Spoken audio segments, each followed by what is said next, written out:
the only tribunal where, when you are truthful, this truth of your misery will be changed by the charity of God into the beauty of grace. And both is operated by the Holy Ghost. He gives us the strength to make a good confession and to be truthful to God. And He is the one who then leads us into the realm of charity, so that we can begin anew and that our lives are changed and bathed in divine love. Another example is the Holy Liturgy. If you read the texts of the liturgy, they are full of divine truth. The liturgy is an announcement of truth that never stops. Church does not compromise when it comes to the liturgical texts. It is always important that these texts are exactly pronounced and that the truth that they contain is always defended. But at the same time, the Holy Ghost Himself has created the beauty of the liturgy. It is not as if the truth would be presented to us in a naked form, as if threatening. The truth that we encounter in the liturgy is beautifully adorned, so that it can speak to our hearts, and that we understand the majesty of God by the rights the Holy Ghost has given during the centuries to the Church.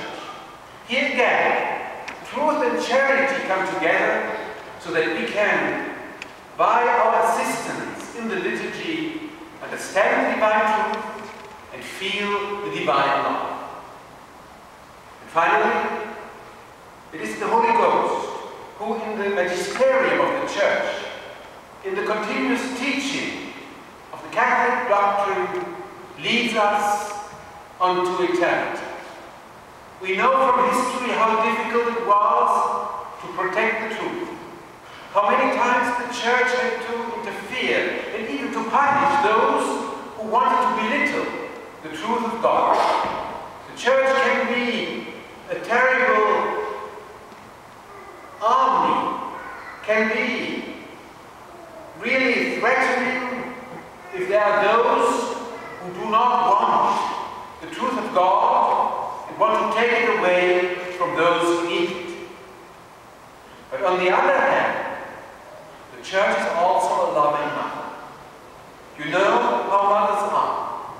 They say over and over again the same things because they love their children. And so, in the name of Christ, the Church never tires to repeat to us the truth of the Catholic doctrine, to be patient with us if we do not immediately understand or immediately live up with it. She does again not compromise, but lovingly and patiently and with many explanations and pictures, she introduces us by the work of the Holy Ghost in the whole truth and does never stop to explain to us better and deeper the truth we need to be saved. Here we see again, truth and charity are not in opposition. The Ghost of God, the Spirit that comes from the Father and the Son, unites this truth in charity. And therefore, in our institute we have the motto, Veritatem facientes in caritate. Live the truth in charity. It is not that we have invented this. It is what St. Paul teaches us in the letter to the Ephesians. And he has received from the Holy Ghost. Truth is wonderful. The truth is majestic. The truth is like a splendid edifice that will last unto eternity. So much more is it touching and wonderful that this truth is full of love, full of charity, so that we in our poorness and littleness do not have to fear it, but can understand it and embrace it, because the Spirit of charity reveals it to us. And therefore, thank God that the Spirit of charity and truth is not invisible. He's working in the Church, in her sacraments, in her liturgy, and in her doctrine.